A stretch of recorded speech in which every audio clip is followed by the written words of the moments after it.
Commander Jake Morrison stood on the bridge of the UES Liberty, watching the stars through the main viewport. The ship moved slowly between Earth and Mars, carrying supplies to the mining stations. Jake had been making this run for 3 years now, and nothing ever happened. Today felt different, though. The communication officer turned around in her chair with wide eyes. Lieutenant Sarah Davis looked scared. "Commander, we have an incoming transmission from Earth Command. It's marked Priority Alpha." Jake walked over to the communication station. Priority Alpha meant something big was happening. He had only seen that code twice in his career. "Put it through to my ready room, Sarah." Jake entered the small office behind the bridge and activated the secure channel. Admiral Lisa Carter appeared on the screen. She looked tired and her usually neat uniform was wrinkled. "Jake, we have a situation. 3 alien vessels have appeared at the edge of our solar system." The words hit Jake like a physical blow. Aliens. After all the years of wondering if humanity was alone in the universe, they finally had their answer. "Are they hostile, ma'am?" "Unknown. They're broadcasting some kind of identification code, but we can't understand it yet. They're asking for permission to enter our space. I'm ordering all military vessels to hold position and wait for further orders. The Liberty is our closest ship to their position." Jake nodded. "What do you need us to do, Admiral?" "Stay where you are and keep monitoring. We're sending the Discovery with our xenolinguist team to handle first contact.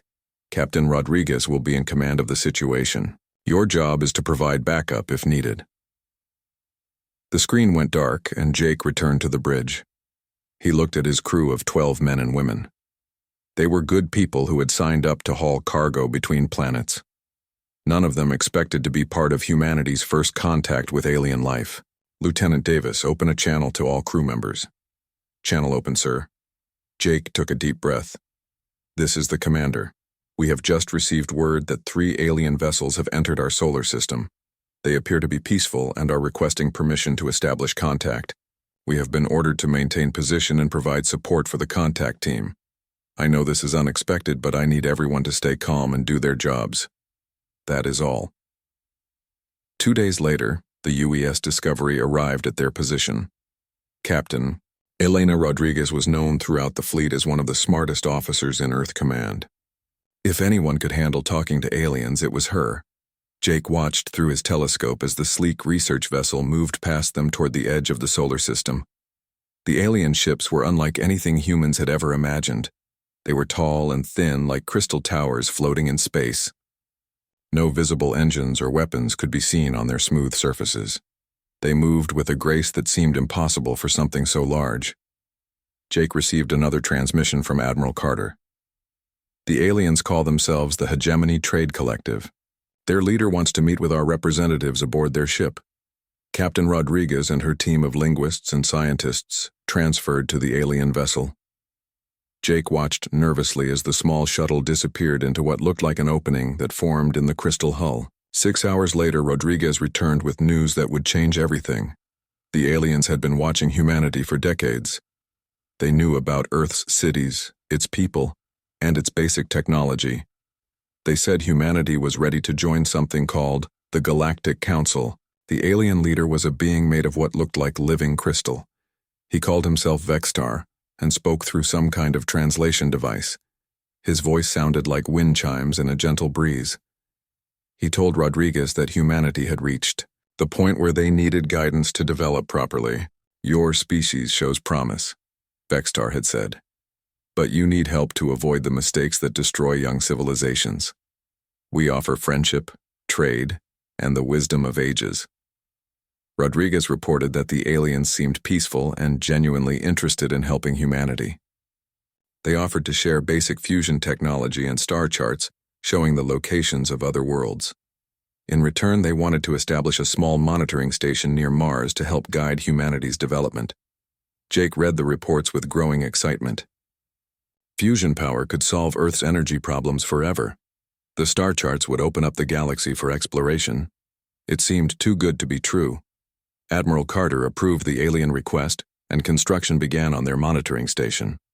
Jake watched huge crystal ships arrive carrying strange materials and equipment. The station grew quickly into a beautiful structure that sparkled like a jewel against the darkness of space. During the construction, Jake noticed something odd. The alien ships moved faster than anything humans had ever built, but their engines seemed very basic. The hulls were strong, but made from simple materials. Their computers worked well, but were not much more advanced than Earth's best systems. Jake had expected aliens to have technology that was like magic compared to human science. Instead, they seemed only a few hundred years ahead of Earth in most areas. It was impressive, but not the huge gap he had imagined. Lieutenant Davis was monitoring alien communications when she made an interesting discovery. "Commander, I'm picking up transmissions between the alien ships. I think their translation systems have a delay." Jake looked at the data Davis had collected. The aliens were talking to each other in their own language before the translators converted their words to English. During those few seconds, Davis could record their actual speech. "What are they saying?" "I'm not sure, sir, but they seem surprised about something. They keep mentioning human mining operations and energy readings that don't match their expectations." Jake frowned. Earth's mining operations were basic affairs using chemical explosives and simple machinery. What could possibly surprise aliens who traveled between the stars? "Keep monitoring those channels, Lieutenant. I want to know what has them so interested." 3 months passed and the aliens settled into their routine of observing and advising humanity. They seemed happy with the arrangement and often praised human progress in developing fusion technology. But Jake noticed they asked a lot of questions about Earth's asteroid mining operations. The questions seemed innocent enough. How many people worked in the belt? What kind of equipment did they use? How much material did they process each month? Jake answered honestly because he had nothing to hide. But something felt wrong. The aliens acted like they already knew the answers to their questions. And sometimes Jake caught them looking surprised when he told them about perfectly normal mining operations. It was as if they expected something different. Jake began to wonder what the aliens were really looking for and why Earth's simple mining operations seemed to fascinate them so much. He decided to start asking his own questions about what else might be happening in the asteroid belt that he didn't know about. Trade Administrator Kelzon reviewed the monthly reports from the Human Monitoring Station with growing confusion. The numbers did not make sense. According to their original assessment, humans should be producing maybe 10,000 tons of refined metals per month from their asteroid mining operations. The actual reports showed 300,000 tons. Kelzon was a careful administrator who had overseen the development of 17 species over his long career. He knew the signs of a civilization ready for guided growth. Humans had all the markers of a young race just beginning to explore their local space. Their ships used simple chemical rockets. Their power systems relied on primitive fusion reactors. Their materials science was basic at best. Yet somehow they were moving vast amounts of processed ore between the asteroid belt and Earth. The energy requirements alone should have been impossible with their technology level. Kelzon decided to request additional monitoring sweeps of the belt. Deep within the asteroid series, Dr. Ryan Phillips watched the alien probe pass overhead through the concealed observation window. The probe's sensors swept across the asteroid's surface, finding nothing but rock and ice. They could not detect the massive installation buried 3 kilometers below. Phillips had been working at Olympus Base for 5 years. The facility was humanity's most advanced research station hidden inside the dwarf planet, where no alien sensors could find it. The base housed laboratories that would have amazed the hegemony scientists if they had known such places existed. The research teams at Olympus had been studying alien technology since the AudioBook first probes arrived decades ago. They had learned to decode alien transmissions and monitor their communications across the galaxy. What they discovered was disturbing. The Galactic Council was not the benevolent organization it claimed to be. It was a system designed to keep younger species dependent on older, more established civilizations. The Council provided just enough technology to make a species useful, but never enough to make them independent. Phillips reviewed the latest intelligence reports from across the galaxy. The Zephyrians had been given fusion technology, but were never shown how to improve it. The Korthak received basic space travel, but their ships were designed with built-in limitations. The Alterans got advanced computers, but the systems could only run software approved by the Council. Every species in the galaxy was trapped at a specific level of development. They could advance just far enough to be useful to the Council, but never far enough to challenge the established order. It was a system of technological slavery disguised as friendship. Philip sent an encrypted report to Earth Command, detailing what he had learned. The message traveled through a network of hidden relay stations that the aliens knew nothing about. Humanity had been preparing for this day long before the hegemony arrived. Captain Nicole Barnes stood on the bridge of the UES Defiance watching her crew run through combat drills. The warship was humanity's first true combat vessel designed to fight in space. It was also completely invisible to alien detection systems. The Defiance was built in the secret shipyards beyond Pluto, where humanity constructed the vessels they did not want the galaxy to see. The ship incorporated technologies that would have shocked the hegemony if they had known such things were possible. Barnes had been handpicked to command the Defiance because of her experience with experimental systems. She had tested the first quantum drive prototypes and helped develop the adaptive armor that covered her ship's hull. The weapons systems were her personal favorite, though. The ship's main guns could fire concentrated bursts of antimatter that would vaporize any known material. The secondary weapons used focused gravity waves that could crush a target without leaving any trace of what had destroyed it. The defensive systems were equally impressive. Barnes received new orders from Admiral Carter to conduct full power testing in the outer system. The Defiance had been operating on minimal power to avoid detection, but now they needed to know what the ship could really do. The testing began at the edge of the Kuiper Belt, far from any alien sensors. Barnes watched the power readings climb as the quantum drive came online. The ship accelerated to speeds that would have been impossible for any vessel the aliens had ever encountered. The armor systems activated next, creating a field around the hull that could absorb energy weapons and deflect physical projectiles. The weapons charged up, sending power readings through the roof. For the first time since construction, the Defiance was operating at full capacity. Back on the hegemony monitoring station, Vextar studied the daily sensor reports with growing concern. His instruments kept detecting anomalous readings from the outer system. Massive energy signatures would appear for a few minutes, then vanish completely. The readings suggested the presence of ships much larger and more powerful than anything humans should have been able to build. But every time his long-range scanners tried to get detailed information, the targets would disappear. Vextar assumed the readings were some kind of natural phenomenon.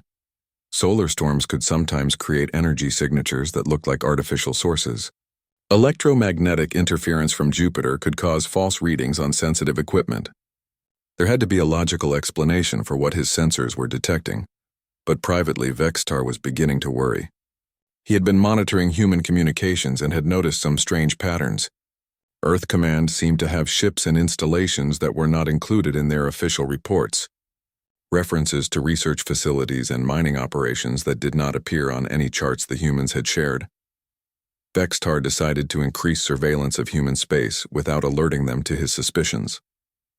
If humans were hiding something from the Council, it could have serious implications for the entire galaxy. Admiral Carter convened a secret meeting of Earth's military leadership in a shielded conference room deep beneath Colorado.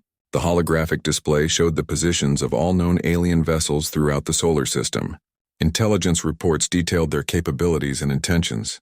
The situation was clear to everyone in the room. The aliens were not friends.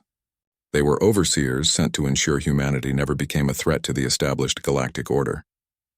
The gifts of technology were chains disguised as presents.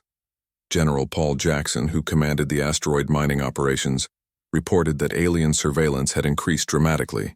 Stealth probes were conducting detailed scans of human facilities throughout the belt. It was only a matter of time before they discovered something that would expose humanity's true capabilities.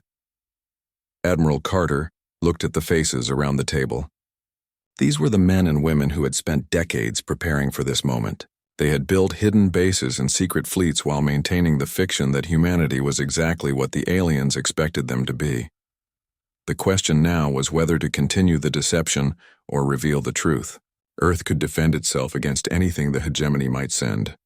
The real question was whether the galaxy was ready to learn what humanity had really become during their long isolation among the stars. Commander Zektarn guided his patrol ship through the asteroid belt, following routine scanning procedures. The hegemony had assigned him to investigate the energy anomalies that kept appearing on their long-range sensors. His orders were simple: find the source and report back to the monitoring station. Zektarn expected to find nothing more interesting than solar radiation bouncing off metallic asteroids. Human space was supposed to be primitive and boring. Their mining operations used basic chemical explosives and simple machinery. There should be nothing in this region capable of generating the massive energy signatures his sensors had detected.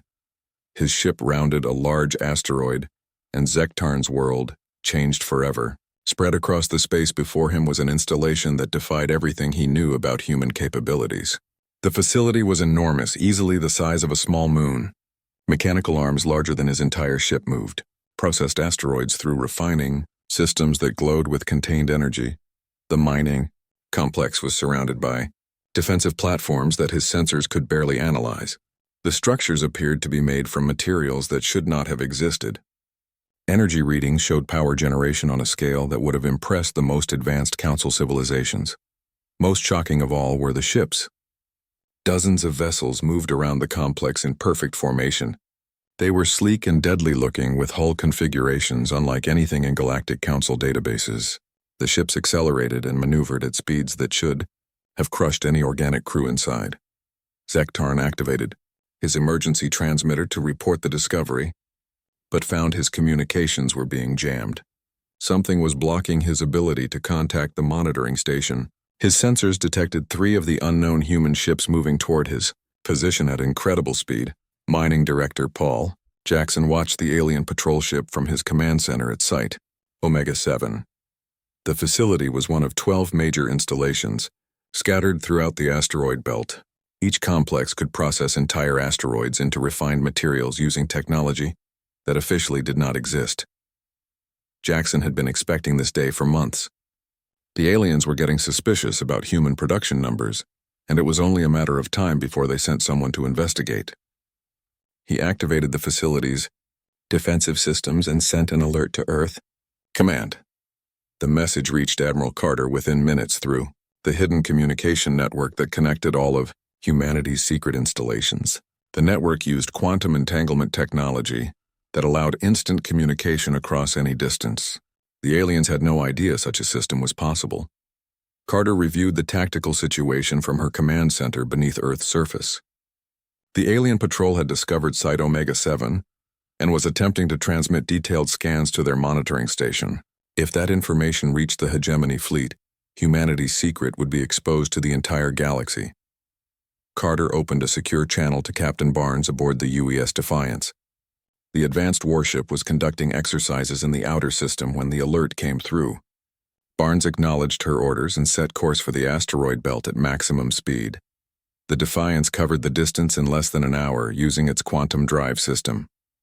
Barnes brought her ship to combat readiness as they approached the mining complex.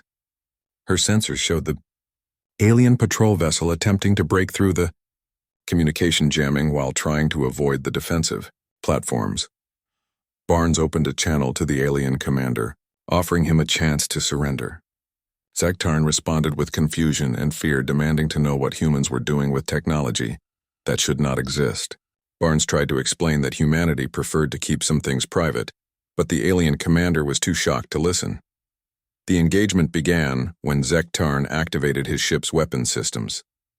His plasma cannons were designed to penetrate the hull materials used by all known galactic civilizations. The concentrated energy beam struck the Defiance's adaptive armor and simply disappeared. The human ship's defensive systems absorbed the energy and converted it to power. Barnes returned fire with carefully measured shots from her secondary weapons. The gravity wave projectors created focused distortions in spacetime that crushed the alien ship's engines and weapon systems without harming the crew. Within minutes, the patrol vessel was drifting helpless in space. Zektarn found himself trapped aboard a crippled ship with no way to contact his superiors. His sensors showed that the human weapons had somehow damaged his vessel without using any form of energy he could identify. The attacking ship had absorbed his most powerful weapons without taking any damage at all. Barnes ordered a boarding party to secure the alien vessel and recover its computer systems. The data contained detailed scans of Site Omega-7 that could not be allowed to reach Hegemony Command. Her technical teams quickly accessed the alien computers and purged all records of the discovery. Back at the monitoring station, Vexitar waited for Zektarn's patrol to report their findings. The commander's ship had gone silent hours ago while investigating the energy anomalies. Vextarn assumed they were experiencing communication problems caused by solar interference. When Zektarn's ship finally returned to the station, the commander seemed changed. He reported finding nothing more than normal mining operations and some unusual mineral formations that had caused false sensor readings. His explanation was believable enough, but something about his manner seemed wrong. Vextarn did not know that Zektarn and his crew had been given a choice. They could accept memory modification that would remove all knowledge of what they had seen, or they could spend the rest of their lives in comfortable captivity on a hidden human facility. Zektarn had chosen to forget. Admiral Carter realized that the deception could not continue much longer. Too many alien patrols were getting suspicious about human activities. Too many questions were being asked about energy readings and production, numbers that did not match official reports. Carter activated the emergency communication system that connected all human military commanders throughout the solar system. The message was simple and direct. Prepare for full disclosure. The time for hiding was almost over. Captain Rodriguez aboard the UES Discovery received orders to prepare for a very different kind of diplomatic mission. Instead of pretending that humanity needed alien guidance, she would soon be announcing that humans were ready to take their place as equals in galactic civilization. The revelation would shock the galaxy and change everything. Humanity was about to show the universe what they had really become during their long development in isolation. The Galactic Council was not prepared for what was coming. The emergency session of the Galactic Council erupted in chaos as representatives from 200 species received the intelligence reports simultaneously. The Great Hall on Nexus Prime had not seen such panic in over 1,000 years. Species that had been allies for centuries now pointed fingers at each other, demanding to know who had failed in their assessment of humanity. Ambassador Keltar of the Zephyrian Empire stood at his podium with his crystalline form pulsing red with anger. His voice echoed through the hall like breaking glass as he spoke. The humans have deceived us all. Their technology surpasses our own by centuries. They have been laughing at our attempts to guide their development while building weapons that could destroy entire star systems. The Hegemony Trade Collective's representative was equally outraged. Vexitar had discovered the truth when additional patrols failed to return from human space. The reports that did make it back painted a picture of human capabilities that defied belief. Ships that moved faster than thought. Weapons that manipulated matter at the quantum level. Defensive systems that could absorb any known form of energy. High Admiral Trendar of the Combined Galactic Fleet reviewed the tactical assessments from his command ship orbiting the Council world. The data was terrifying. Human vessels had been detected moving between star systems in a matter of days. Their ships appeared to ignore the basic laws of physics that governed all other known technology. The Admiral had spent 300 years building the most powerful fleet in galactic history. His ships represented the combined military might of dozens of advanced civilizations. Yet the intelligence report suggested that humanity could field vessels that would make his entire armada obsolete. Trendar called an emergency meeting of his senior commanders. The holographic display in the war room showed human ship movements throughout their local space. At least 50 advanced vessels had been identified with capabilities that exceeded anything in the galactic database. How is this possible? Asked Fleet Captain Morgan of the heavy cruiser Dominion. Our scouts reported that humans were using chemical rockets just months ago. They should barely be capable of reaching their outer planets. Trendar studied the data streams flowing across his screens. Either they developed these capabilities in complete secret over many decades, or they had them all along and were pretending to be primitive. Both possibilities are equally disturbing. The worst news came from the intelligence division. Human communication networks extended far beyond their solar system. Monitoring stations had detected signals that suggested human presence in over 30 star systems. If the reports were accurate, humanity had been exploring the galaxy for years, without anyone knowing. Captain Steve Mitchell received his orders while commanding the UES Titan in the outer reaches of human space. The massive warship was one of 12 vessels Admiral Carter was sending to make formal contact with the Galactic Council. Mitchell's ship alone was larger than most Council battle fleets and carried weapons that could crack planets. The Titan moved through space without any visible propulsion system. Its quantum drive manipulated spacetime itself to achieve velocities that made traditional engines seem like toys. The hull was made from materials that existed in quantum superposition, making it virtually indestructible. Mitchell looked out at the 11 other ships in his formation. Each vessel represented technology that the galaxy had never seen before. The UES Constitution carried manufacturing systems that could build entire fleets in a matter of weeks. The UES Independence mounted weapons that could destroy stars. The UES Freedom carried diplomatic facilities that would serve as humanity's embassy to the galaxy. As the human fleet approached the edge of Council space, they began broadcasting on all known frequencies. The message was simple, but its implications were staggering. This is Captain Steve Mitchell of the United Earth Space Command. Humanity formally requests recognition as an equal member of the Galactic Council. The panic that followed Mitchell's announcement spread across the galaxy faster than light.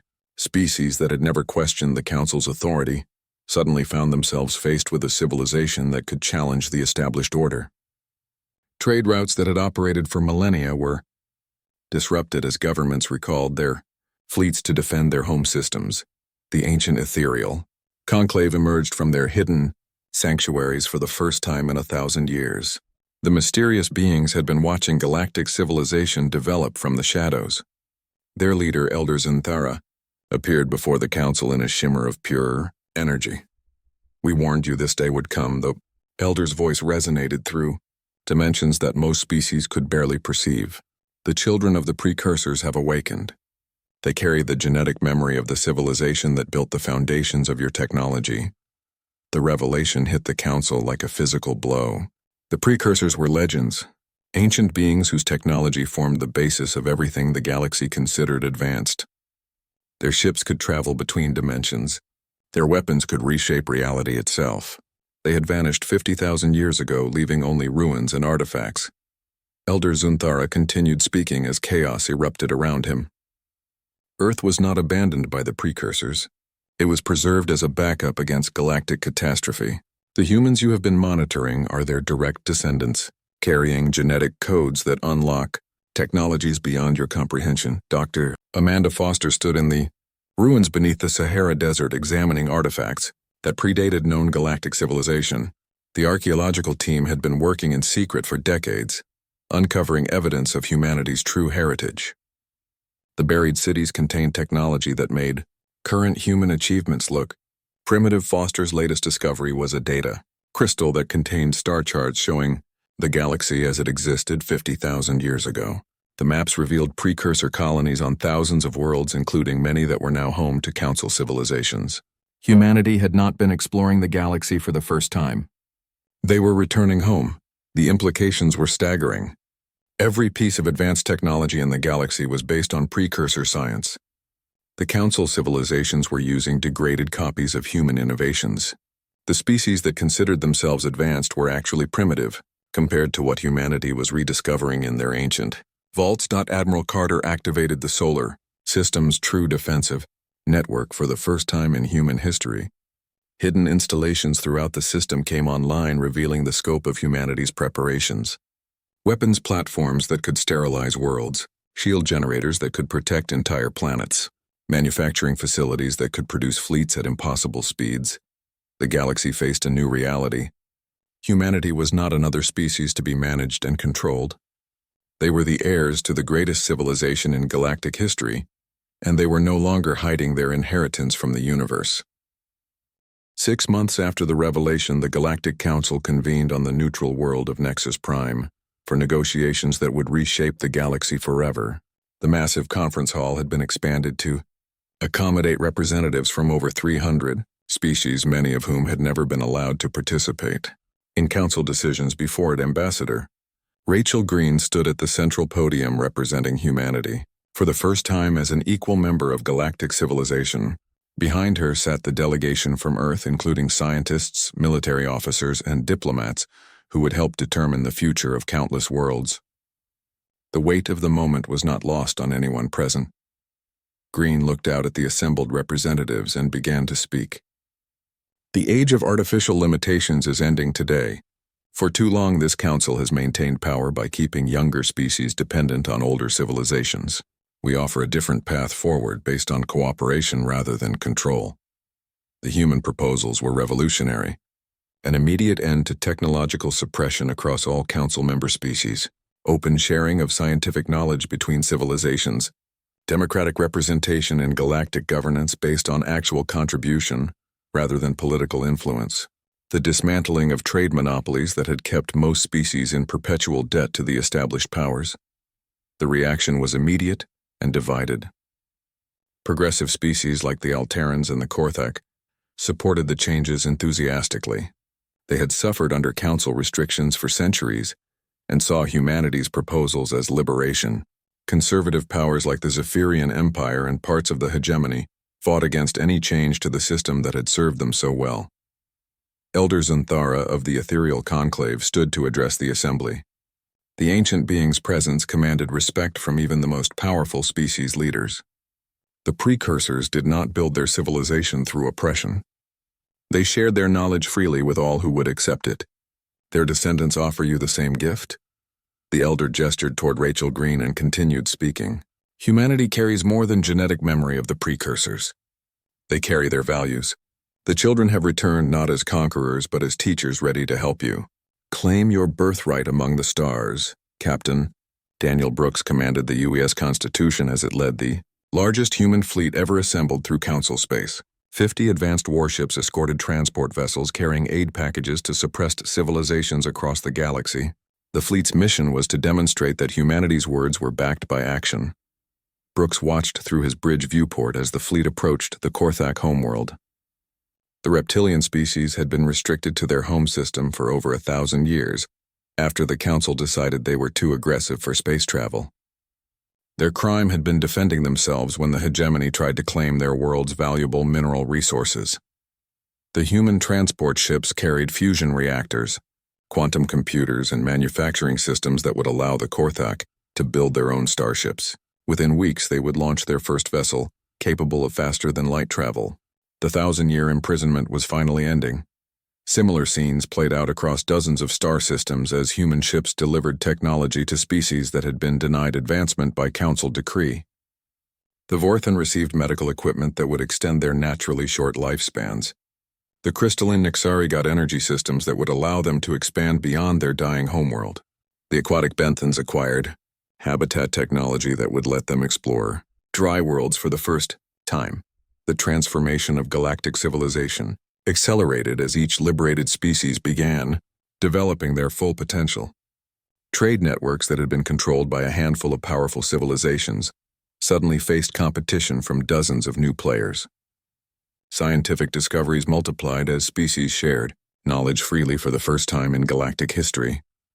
Admiral Carter, now serving as Earth's first galactic ambassador, established her headquarters aboard the UES Prometheus in orbit around Nexus Prime. The massive ship served as both embassy and demonstration of human technological superiority. Its mere presence reminded everyone that humanity could enforce their new policies if necessary. Carter's daily briefings painted a picture of a galaxy in rapid transition. The Hegemony Trade Collective had been forced to adapt from exploitative overlords to legitimate business partners. Species that had been economically dependent for millennia were achieving independence within months. The rigid hierarchy that had governed galactic politics for thousands of years was crumbling. Some resistance remained. The Zephyrian Empire attempted to organize a coalition of conservative species to oppose the changes. Their efforts failed when member species realized that humanity was offering them more than empty promises. Human technology was already transforming their worlds in ways they had never thought possible. The warrior clans of the draconic hegemony initially prepared for war against the humans. Their leaders believed that might made right, and that superior force should determine galactic leadership. Everything changed when human negotiators offered them a new role as protectors of developing worlds, rather than enforcers of council edicts. Fleet Admiral Vorgash of the Draconic forces met with Captain Brooks aboard the Constitution to discuss the proposal. The massive warrior had expected to face an enemy, but instead found humans who respected strength while offering purpose beyond mere conquest. Your people understand honor, Vorgash told Brooks as they toured the human ship's advanced systems. We have spent centuries fighting wars that meant nothing. You offer us battles that matter. The transformation was not without challenges. Some species struggled to adapt to sudden technological advancement. Others faced internal conflicts as traditional power structures collapsed. Human advisors worked around the clock to help civilizations navigate the transition to genuine independence. Dr. Amanda Foster led archaeological expeditions to dozens of worlds, uncovering more evidence of precursor civilization. Each discovery revealed new technologies and knowledge that humanity shared freely with their galactic neighbors. The ancient vaults contained solutions to problems that had plagued the galaxy for millennia. Carter's final log entry as Galactic Ambassador captured the magnitude of what had been accomplished. We revealed ourselves not to rule the galaxy, but to free it from artificial constraints. Every species deserves the chance to reach their full potential without interference from those who would hold them back. The galaxy that emerged from the transformation bore little resemblance to the rigid hierarchy that had existed before. Free trade flourished between equals. Scientific collaboration produced breakthroughs that benefited everyone. Exploration vessels from dozens of species ventured into previously unknown regions of space. Humanity had kept their promise. They had shared their inheritance from the precursors not as masters dispensing gifts to servants, but as equals helping neighbors claim their birthright among the stars. The age of limitations was over, and the age of infinite possibilities had begun.